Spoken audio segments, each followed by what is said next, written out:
Did you know you can make and receive phone calls directly from your Windows computer? In this tutorial, I'll show you how to use the calling feature in PhoneLink.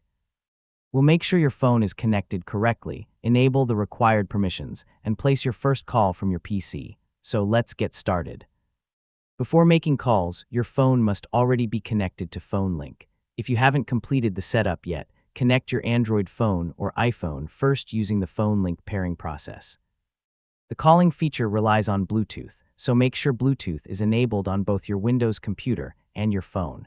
Also, keep both devices nearby during the initial connection. Yeah, that's an important requirement. Inside PhoneLink, select the Calls tab from the left-hand menu.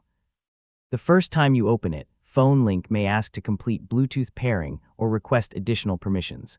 Follow the prompts until the setup is finished.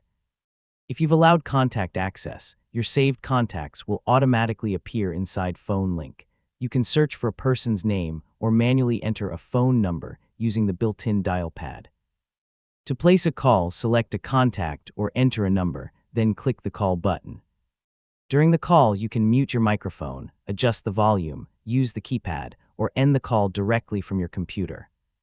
You know, incoming calls will also appear on your PC whenever your phone is connected.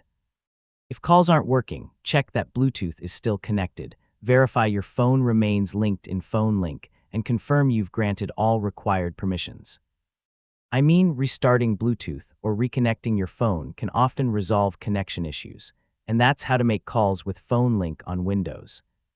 Once everything is configured, you can manage your phone calls without picking up your device.